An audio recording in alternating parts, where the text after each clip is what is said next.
네, 직격 프라임 시간입니다. 오늘 이 시간 JC 투자자문 소재빈 대표와 함께합니다. 안녕하십니까? 네, 안녕하세요. 네, 오랜만에 뵙습니다. 네, 안녕하세요. 오랜만에 뵙네요. 예. 오늘 이 시간 또 함께하게 됐는데 잘 부탁드리겠습니다. 네네. 자, 지금 이 시각 10시 33분 30초 지나고 있습니다. 오늘 장 시장을 관통하는 직격 이슈 세 가지 먼저 화면으로 만나보도록 하겠습니다. 네, 원전주에 대한 이슈가 다시 꿈틀거리고 있습니다. 미국 내 AI 데이터 센터 급증에 따른 신규 원전 수요가 폭발하고 있는 가운데 변동성이 큰 우리 증시에서 원전주가 주도주로 약진할 수 있을지 짚어보도록 하겠습니다. 두 번째 주제는요, 조선방산주, 미국 동맹효과 톡톡이라는 주제인데요. 올해도 조선방산 원전 조방원이 함께 갈 수 있을 것인지 자세한 얘기 나눠보도록 하겠습니다. 마지막으로 세 번째입니다.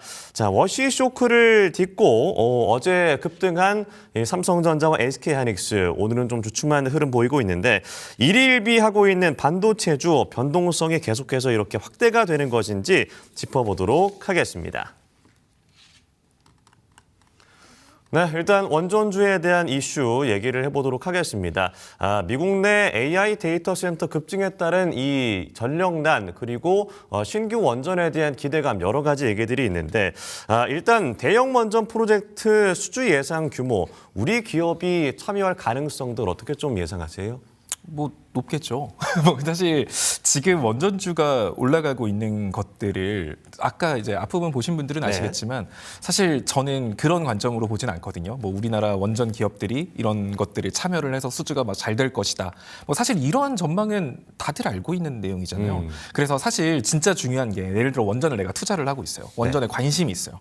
이런 분들이 주목할 건 우리나라 기업이 이거 수주한대가 아니라 얘가 그 이슈에 반응할 수 있는 시장이냐가 더 중요하거든요. 네. 그러니까 이 접근 방식을 조금 다르게 해야 돼요. 그러니까 좋은 뉴스가 있으면 종목이 올라갈 것이라는 생각을 주식 투자자라면 뭐 안 할 수는 없겠지만 그게 중요한 게 아니라는 거예요. 그러니까 똑같은 뉴스가 나온다고 쳐보죠. 원전 예를 들어 수주할 것 같다. 체코 원전 수주했다. 뭐 이런 얘기들이 나왔을 때 이게 똑같은 뉴스가 나와도 어떤 시장에서는 막 엄청 잘 가요. 근데 똑같은 뉴스가 나와 어떤 시장에서는 반응도 안 해요.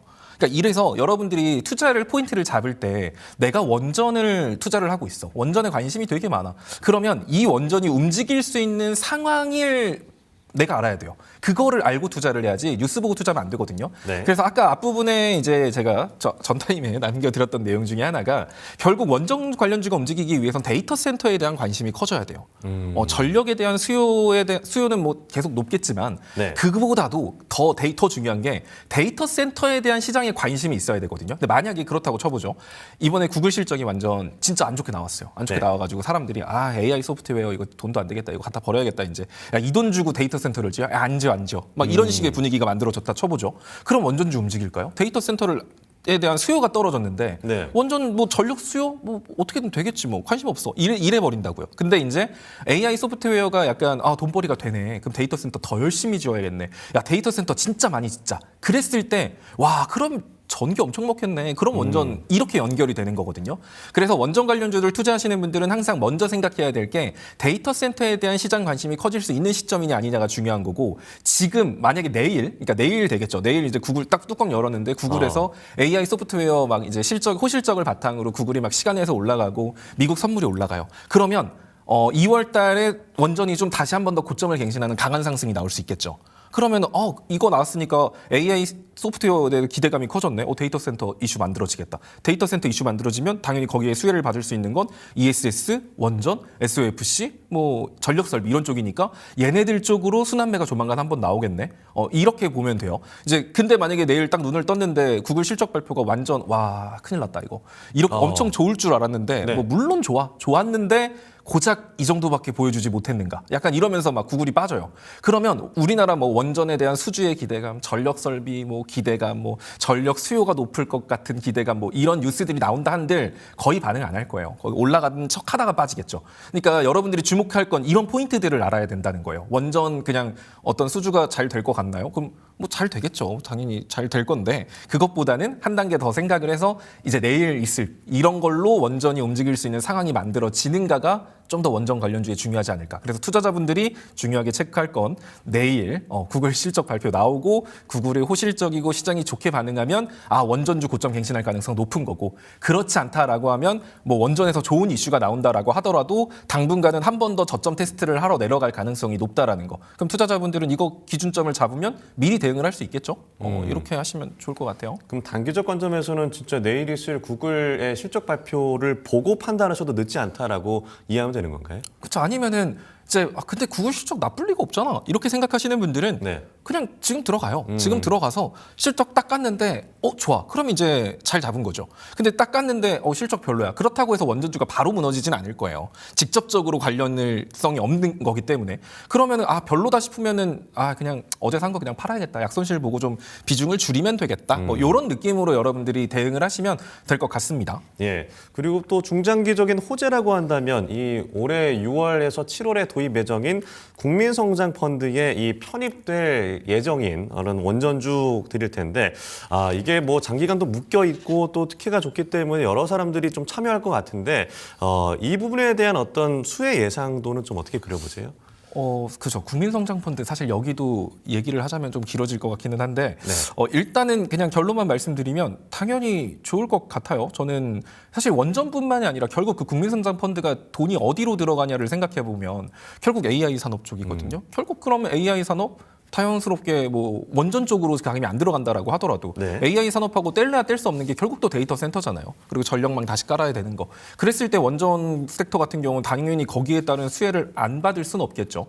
그래서 뭐 이렇게 아예 내가 중장기 관점으로 좋을까요?라고 한다면 저는 원전주 좋다고 봐요. 근데 네. 그것도 좀 생각하면 좋지 않을까? 그런 거죠. 원전에 대해서 사실 현 정부가 엄청 우호적인 입장은 아니잖아요. 약간 좀 조심스러운 입장을 많이 신규 가지고 원전 있죠. 계획을 발표했지만 그리고 사실 원전 적극적으로 투자하겠습니다라고 했을 때 사실 사람들이 칭찬하는 사람들도 있지만 보통은 예전에 너네 정권을 가졌을 때 그때는 않았는데. 탈원전 해놓고 예. 그때 탈원전 안 했으면 얼마나 더 성장했겠니? 이런 말 안 들을 수가 없기 때문에 사실 정부 입장에서도 저는 적극적으로 원전에 대한 지원책을 펼치기는 좀 힘들 거라고 봐요. 하지만 지금 당장 이 막대한 전력 수요를 감당할 수 없기 때문에 원전에 대한 매력을 버릴 수가 없는 거죠. 그러면 현 정권이 주목하고 있는 게 재생에너지 쪽이기 때문에 태양광 가지고는 이 전력 수요 감당 못해. 너네 어떡할 거야? 그러니까 원전 지어야 된다니까. 그러면 원전을 버리진 않겠지만 재생에너지에 대한 관심, 뭔가 새로운 에너지원을 가지고 우리가 전력 수요를 뭐 충족시킵니다라고 하면 자연스럽게 나올 수 있는 게 아까 말한 수소에너지거든요. 네. 결국 수소에너지가 시장에서 무시받았던 가장 큰 이유 중에 하나가 생산 단가가 너무 비쌌고요. 재생에너지를 통해서 만들어진 에너지로 수소를 만들어야 됐기 때문에 이건 효율이 너무 떨어졌어요. 그런데 원전 갖고 만든 거나 화석연료 가지고 만든 수소에너지를 과연 재생에너지로 봐줄 수 있겠는가? 여기에 문제가 발생됐기 때문에 수소 산업이 확장하지 못했던 거였거든요. 근데 만약에 이제 원전을 인정하는 분위기로 지금 정부가 가고 있잖아요. 그 말은 수소에너지 또한 재생에너지로 원전을 통해 만들어진 수소에너지 또한 재생에너지로 인정한다는 거거든요.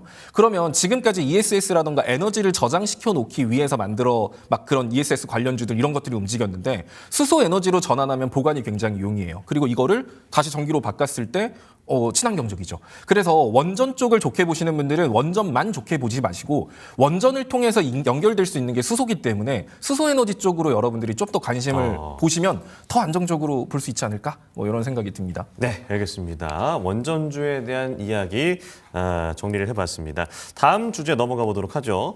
조선 방산주 미국 동맹 효과 톡톡히 보는 것인지 일단 뭐 지난해 우리 증시를 이끌었던 조방원 오늘 또 주제로 다루게 되는데요. 조선 방산주 미국발 모멘텀 상승 여력. 그러니까 지난달 저희가 뭐 여러 번 다뤘기 때문에 지난달 고점 찍고 사실 빠졌던 증시가 이번 주 들어서 다시 좀 반등하는 모습을 보이고 있는데 현재 상황은 좀 어떻게 보세요? 조선 같은 경우도 사실 이것도 예를 들어 미국 뭐 마스가 조선원과 협력한다 뭐 이런 얘기들 뉴스들은 원래 있었던 뉴스들이에요. 네. 뭐 새롭게 나온 거 갑자기 미국하고 뭐 고위급 회담을 해가지고 새로운 협력을 이슈는 또 한다. 없었죠. 뭐 사실 원래 하기로 했던 거잖아요. 근데 네. 뭐 이제 그 조율해 가는 과정 속에서 뭔가 추가적인 이슈가 만들어지는 건데 조선 쪽을 본다라고 하면 어떤 관점으로 보시면 좋냐면 제가 아까도 말했지만 올라갈 수 있는 상황이냐가 되게 중요하다라고 했죠. 자, 조선 쪽이 조선하고 방산 쪽이 올라갈 수 있는 상황은 어떤 상황이냐면 약간 시장이 무서워야 돼요. 시장이 경계심이 생겨야 돼요. 뭔가 경기 침체 오는 거 아니야? 트럼프 대통령 이상한 짓 하는 거 아니야? 지정학적 리스크라던가 경기 침체라던가 이런 우려가 생겼을 때 네. 경제 침체에 대한 우려가 생기면 시장은 관심을 주는 게 미래에 돈을 잘 벌든가 말든가 지금 경제 침체가 올 것 같은데 무슨 미래 기술 같은 소리 하고 있어. 지금 당장 돈 잘 벌어야지. 이러면서 집중하는 게 실적이거든요. 그럼 조선 실적 좋죠. 방산 실적 좋죠. 그럼 이런 때 이런 얘들이 시장에 주목받을 수 있을 거고 이럴 때 그런 뉴스가 나왔을 때 폭발적으로 올라갈 수 있는 거예요. 그게 아니면 뭐 지정학적 리스크가 커지면 되겠죠. 방산주에 대한 뭐 국방비들 다 올린다더라 이런 얘기가 나오면. 그래서 약간 조선이라던가 방산 이런 투자를 하시는 분들은 뭐 시장 지수 올라가면 얘네들은 빠집니다라는 개념이 아니에요. 근데 시장 지수가 올라가는데 좀 더 폭발적으로 올라가진 못할 거예요. 기술주보다. 그러니까 시장 지수만큼 따라는 가겠죠. 근데 얘네들이 좀 화끈하게 올라갈 수 있는 시점은 어딘가라고 생각한다면 시장이 되려 불안에 떨기 시작할 때 아까 말했던 제가 또 연결되는 건데 만약에 내일 구글 실적 발표가 안 좋아요. 그러면 시장 지수 미증시가 밀리겠죠. 아래로. 그러면 밀릴 때 그냥 구글이 안 좋았으니까 밀렸습니다 하고 말지 않을 거예요. 뭔가 또 그럴듯한 이유를 만들어야 되거든요. 뭐 앞으로 금리 인상하는 거 아닌가 걱정이 됩니다. 혹은 경기가 침체될 것 같아요. 미국하고 이란하고 뭔 일이 날 것 같습니다. 뭐 이런 지정학적 리스크로 겁을 더 주던가 경기 침체에 대한 걸로 겁을 주겠죠. 그럼 그렇게 시장이 밀리면 그 순간에 조선하고 방산주도 처음엔 같이 따라 밀릴 거예요. 하지만 그런 기조로 밀리게 됐을 때 주목받을 수 있는 게 조선 방산주죠. 그럼 만약에 그런 식으로 시장이 조정을 준다라고 하면 조선 방산주는 그때 매수해도 늦지 않아요. 그럴 때 왜냐면 시장이 지속적으로 혼란스럽거나 무서울 땐 되려 얘네들 쪽으로 시장에 자금이 갈 수 있으니까. 그럼 지금 산다라는 건 어떻게 보면 그런 느낌이에요. 시장이 빠졌을 때 얘네들 혼자 올라가진 않겠죠. 초기에는 같이 빠질 거예요. 하지만 그래도 얘네들이 리스크 헤지 차원에서 시장이 빠져도 얘네들은 버티거나 반등할 가능성이 존재한다. 그렇기 때문에 매력이 높은 거고 그럼 시장이 올라갈 때 시장보다 더 올라가지는 못하겠지만 시장 따라선 갈 거다. 뭐 이런 생각으로 리스크 헤지 차원, 그러니까 안전빵 느낌으로 가는다라는 생각으로 여러분들이 조선하고 방산 쪽을 보시면 좋을 것 같아요. 오히려 시장이 혼란이 가중이 될 때 매력이 높아지는 주가 조선 방산주다라고 하셨습니다. 그러면 뭐 최대 수혜주라고 한다면 미국의 조선소가 있는 하나오션이 아닐까라는 뭐 전망들이 여러 나오고 있잖아요. 지금도 유효하다고 보시는지요? 그렇죠. 살 거면은 대장을 사야죠. 뭐 하나오션, 뭐 현대로템, 뭐 하나에어로스페이스, 뭐 이런 쪽이 압도적으로 좋죠. 하나오션 같은 경우도 사실 이왕 살 거면 조선 쪽으로 산다? 그럼 저라면은 중소형주 안 올라간 거 찾기보다는 그냥 하나오션 보시면 될 것 같아요. 얘도 지금 차트적으로 추세가 살아 있는데 네. 이거 간단하게 차트를 좀 보시면 얘는 지금 주봉상 이런 느낌으로 가고 있다라고 보여지거든요.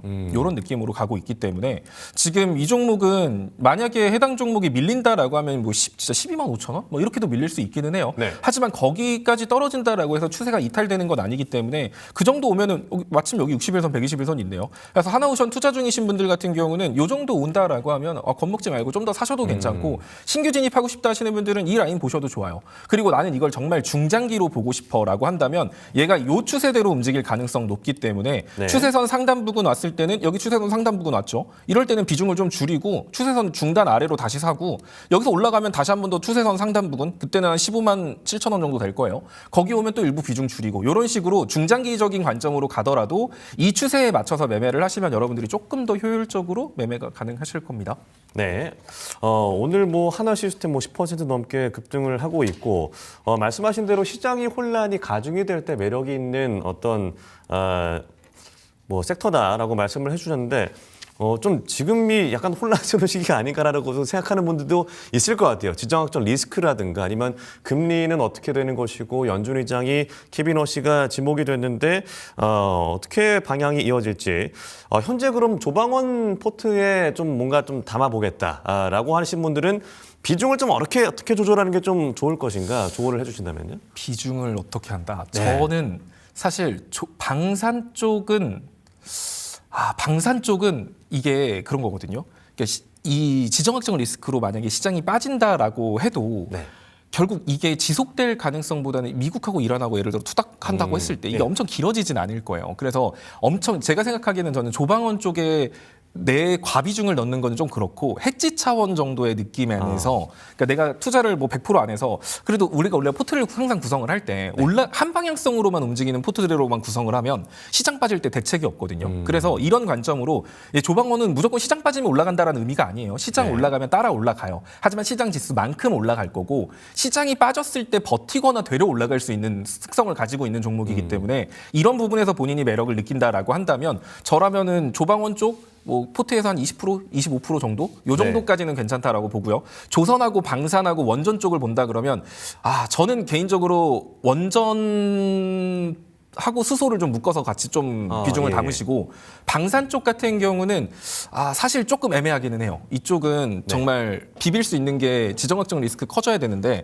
이게 아무래도 그럴 거거든요. 지금 트럼프 대통령의 행보를 보면 우크라이나 러시아에 대한 전쟁이 마무리가 됐을 때 그리고 이란에 대한 문제가 마무리가 됐을 때 시장이 이제 트럼프 대통령이 볼 수 있는 쪽이 결국 또 북핵 문제 쪽으로 넘어갈 가능성이 높아요. 그랬을 때는 자연스럽게 또 현재 정권에서 북한하고 그렇게 관계를 개선시키고자 하는 의지가 강하기 때문에 약간 남북 관계에 있어서 약간 남북 관계 개선이라던가 이런 지정학적 리스크를 축소시키는 듯한 이슈들이 막 시장에 나올 수 있거든요. 그랬을 때 아무래도 방산주 입장에서는 지정학적 리스크 실적이 잘 나온다고 하더라도 지정학적 리스크 해소 국면이다라고 하면 힘이 빠질 가능성이 존재하니까 이왕이면은 조방원 중에 저라면은 원전하고 조선 쪽으로는 좀 힘을 주고 방산 쪽은 좀 더 비중을 작게 가져가는 게 좋지 않을까? 뭐 이런 생각을 해봅니다. 네, 알겠습니다. 조방원 포트에 어떻게 비중을 담아야 될지도 들어봤고요. 마지막 주제 넘어가 보도록 하겠습니다.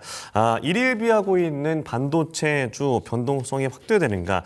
일단 가장 먼저 짚어보고 싶은 것은 이 오픈 AI, 엔비디아의 동맹 결렬, 뭐 확정까지는 아닙니다만 뭔가 갈등이 촉발되고 있는 양상이어서 1,000억 달러의 규모가 되는 어떤 투자를 보류하겠다라는 내용들. 이 여파는 좀 언제까지 가게 될까요? 내일이요. 딱 내일입니까? 실적 발표? 네, 저는 이거는 지금 이 얘기가 더 시장에 부각받는 건 결국 근본적으로 그거거든요. AI 소프트웨어 돈 되는 거 맞아? 여기에 대한 의문이 생기니까 엔비디아 입장에서도 오픈 AI에 이렇게 많이 투자를 해도 되는 건가? 라는 우려가 생기는 거고 오픈 AI 입장에서는 엔비디아가 우리한테 이거 투자해줘야 데이터 센터 짓는데 이게 악순환의 고리가 되고 그러니까 오라클 입장에서는 돈 받아야 건물 짓는데 이렇게 악순환이 되고 있는 거예요. 결국 이 시작은 AI 소프트웨어가 정말 돈이 되냐 마냐를 결정하는 요소. 만약에 진짜 돈이 돼요. 그럼 엔비디아 입장에서 오픈 AI 투자를 줄일 이유가 없어요. 시장 입장에서는 그러면 오픈 AI에 지금 좀 투자를 줄이는 거는 단발적으로 줄이는 거지 결국엔 더 하겠네라는 생각이 들 수밖에 없죠. AI 소프트웨어 돈 되는데 왜 엔비디아가 투자를 안 하겠어요. 하지만 구글 실적이 흔들렸다? 그럼 이제부터는 더 과대 해석을 하겠죠. 역시 엔비디아도 경계심이 생긴 거야. 엔비디아도 역시 돈이 안 될 것 같으니까 얘네들 투자 안 한다는 것 봐. 야, 오픈 AI 입장에서도 뒤통수 맞은 느낌이네. 야, 오픈 AI는 그럼 이제 더 이상 엔비디아 칩 안 쓰고 다른 거 쓸 수도 있겠다. 막 이러면서 이 둘의 동맹 관계가 엄청 안 좋아졌네. 만에 더 이슈가 나쁘게 만들어질 수 있는 거죠. 근데 만약에 내일 구글이 저희 성적표 한번 보세요 했는데 이게 너무 좋아요. AI 소프트웨어 막 돈 엄청 많이 벌고 있고 하면은 그냥 지금 나오고 있던 이 불안감 내일부터는 뉴스에 안 나올 수도 있어요. 그래서 이런 것들을 여러분들이 알아야지 지금 당장 눈에 보이는 뉴스를 가지고 사후 해석하는 건 별 의미가 없다. 뭐 이렇게 정리하겠습니다. 네, 오늘 모든 주제들이 다 구글 시적이랑 엮여 있네요. 네, 주목을 해봐야 되겠다라는 생각이 드는데 최근에 뭐 글로벌 IB에서 삼성전자, SK하이닉스에 대해서 실적이라든가 전망을 굉장히 좋게 내놓고 있어서 주가도 그렇게 갈 수 있을지 뭐 140만 닉스냐 25만 전자냐 이 전망은 유효하다고 보시는지 여쭤보겠습니다. 중장기적으로 본다. 네. 그러면 저는 사실 삼성전자는 그것보다 더 갈 거 20만 전자라 하셨나요? 25만 전자라고 25만 전자요. 사실 그것도 어렵지 않을 것 같아요. 그러니까 삼성전자도 이제 얘기하려면 이것도 1시간짜리인데 일단 가볍게만 얘기를 해드리면 삼성전자 왜 올라가요?라고 물어보면 여러분들 다 뉴스 봐서 알잖아요. 뭐 D램 가격이 올라갔답니다. HBM 반도체 이제 공급한다던데요. 엔비디아에 이제 막 납품하기 시작했대요. 뭐 낸드 가격도 올라간다네요. 삼성전자 뭐 대단해요. 막 이런 얘기들. 그래서 뭐 지금부터 실적이 더 좋아질 거고 D램 가격이 올라갔으니까 이런 거는 이미 다 아는 얘기잖아요. 이거 가지고는 25만 원 못 가요. 네. 이거 가지고는. 여기서 더 그러니까 왜 25만 원을 전망하는가 이것만 볼 게 아니라 여기에 추가적으로 삼성전자가 어떻게 하면 한 단계 더 구간을 올라갈 수 있을까 생각을 해야죠. 삼성전자가 강점인 거는 다 하는 거거든요. 예를 들어서 사이닉스 같은 경우는 메모리 설계를 엄청 잘해요. 삼성전자보다 더 잘하죠. 걔네가 1등이에요. 파운드리는 TSMC가 더 잘해요. 시스템 반도체 같은 경우는 뭐 퀄컴이라던가 이런 애들이 훨씬 더 강해요. 1등은 아니다. 삼성전자 다 2등이에요. 네. 그래서 삼성전자가 지금까지 소외받고 무시받고 있던 거였거든요. 근데 이게 반대로 말하면 하나를 1등하는 순간 대신 다른 애들은 뭐죠? 다 못해요. 하나밖에 못해요. 한 분야에서 1등인 애들이랑 삼성전자는 다 하는데 다 2등이면 이 중에 삼성전자가 하나를 1등을 하는 순간 혹은 하나에서 약간 점유율을 높이는 순간 모든 걸 다 할 수 있는 기업으로서 시장이 인정받겠죠. 지금까지 삼성전자 인정받은 건 메모리, 이제 메모리 반도체, HBM 반도체 삼성전자도 이제 잘 만드는구나 인정받았어요. 시스템 반도체 테슬라한테 인정받았어요. 테슬라 AI 칩 만들기로 했으니까. 자, 그리고 하나 더 있죠. 파운드리에 대한 얘기 아직 안 나왔어요. 그리고 삼성전자 하는 거 애플 핸드폰 만들죠. 애플 핸드폰 되게 잘 만들죠. 삼성전자도 만들어요. 하이닉스 핸드폰 못 만듭니다. 뭐 TSMC도 못 만들어요. 삼성전자는 하드웨어 기기도 만들어요. 그럼 스마트폰이 뭐 대단하다고가 아니라 결국 피지컬 AI라는 건 AI를 입력시킬 수 있는 하드웨어 기기거든요. 이 하드웨어 기술을 스마트폰이 아니더라도 만들 수 있느냐 없느냐가 굉장히 중요한 요소가 되는데 삼성전자는 그걸 만들 수 있잖아요. 그랬을 때 삼성전자가 앞으로 나온 거는 두 가지가 나온 거죠. 메모리 쪽과 시스템 반도체. 이쪽으로 삼성전자가 천재까지 왔다면 이 위로 더 25만 원 위로 올라간다라고 했을 때 키워드는 파운드리와 차세대 하드웨어 이 두 가지가 나올 가능성이 높거든요. 여기 아직 안 나왔잖아요. 이 얘기가 안 나왔는데 현 주가라는 건 이 얘기가 얹어졌을 때 위로 올라갈 수 있는 거지. 만약에 얘네들이 나오지 않죠? 그럼 25만 원 못 가겠죠. 여기서 밀릴 거예요. 기대감이 선반영되는 거니까. 그래서 여러분들이 삼성전자를 볼 때는 지금 제가 말한 파운드리 쪽도 이슈가 있고 차세대 하드웨어 기기 쪽도 이슈가 있기 때문에 삼성전자는 주가가 충분히 더 올라갈 수 있겠다. 그럼 밀리면 기회로 잡아볼 수 있겠다 생각을 해야 되는 거고. 그럼 이제 여기서 또 여기까지 하겠습니다. 파운드리 쪽을 더 해드리고 싶지만 아니요, 좀만 더 해주세요. 예, 괜찮습니다. 예. 그러니까 파운드리에서 삼성전자가 TSMC한테 이렇게 막 밀리고 막 무시당하고 막 네. 이랬던 게 삼성전자는 그거를 했던 거예요. 약간 뭔가 저전력 반도체라는 게 요새 막 떠오르고 네. 있잖아요. 막 HBM 반도체 전기 먹는 하만데 얘네들 저전력 반도체를 어떻게 만들어야 되냐 막 이러고 있는데 이제 HBM 반도체 4부터는 이런 저전력에 대한 요구가 굉장히 높아지게 되는 거고 그랬을 때 삼성전자는 이 저전력 반도체를 하기 위해서 일전부터 공정에서 약간 그 기술을 많이 적용을 했어요. 그러다 네. 보니까 불량품이 어마어마하게 나온 거예요. 그러니까 뭔가 제품 자체는 좋은데 이거 사가는 사람 입장에서는 야 근데 삼성전자야 내가 너한테 100장을 주문했는데 낸돈 90장이 불량이면 우린 수율이 안 너네한테 좋으면. 왜 써야 되냐? 근데 TSMC는 엄청 안정적이에요. 그러니까 우리는 이렇게 완벽한 제품까지는 필요 없단다 하면서 TSMC에 대한 지분이 마구마구 이제 점유율이 올라갔던 거예요. 그러니까 삼성전자는 얻어 터지면서 이제 버텨서 이제 빛을 볼 수 있는 HBM 반도체 4부터는 전력에 대한 효율이 굉장히 중요하기 때문에 TSMC 쪽도 수율에 대한 고민 많이 할 수밖에 없거든요. 근데 삼성전자는 이걸 예전부터 맞으면서 준비를 해왔던 거고 이제부터 삼성전자가 파운드리 쪽으로 뭔가 보여줄 가능성이 저는 상당히 높다라고 보고 있어요. 이제 그러면 이 파운드리에 대한 이슈에서 TSMC의 점유율을 삼성전자가 가지고 오고 있다라는 이슈가 하나 얹어진다고 생각해보죠. 야 그럼 D램도 잘 팔려 시스템 반도체도 할 줄 알아. 게다가 파운드리 점유율까지 늘어나? 야 삼성전자 미쳤다. 이러면서 또 한 단계 올라갈 수 있는 겁니다. 그러니까 이런 것들을 생각해보면 삼성전자는 사실 지금 물려도 돼요. 대신 물려도 떨어지면 아픈 건 똑같거든요. 시장 빠지면 원래 같이 빠져요. 그러면은 거기에 겁먹을 게 아니라 만약에 시장이 밀렸을 때 어디까지 밀릴 수 있을지 그랬을 때 삼성전자는 어디까지 눌릴 수 있을지를 미리 여러분들이 계획해서 매매를 하면 떨어져도 무섭지 않아요. 오히려 떨어지길 빌겠죠. 내가 생각했던 자리까지 와야 내가 수량을 더 채울 수 있을 텐데. 그러니까 이렇게 여러분들이 매매 전략을 잡고 매매를 하면 시장이 흔들리든 올라가든 불안하지가 않아요. 오히려 올라가면 아쉬울걸요. 얼마 못 샀는데 이런 생각이 들겠죠. 이제 이렇게 매매를 하는 게 중요하다. 이렇게 정리하겠습니다. 네, 저희가 시간이 더 필요할 것 같은데 이 시간 여기서 마무리를 해보도록 하겠습니다. 오늘 조방원 반도체주의 방향성 짚어봤습니다. JNC의 투자자문 소재민 대표와 함께했습니다. 고맙습니다. 네, 감사합니다.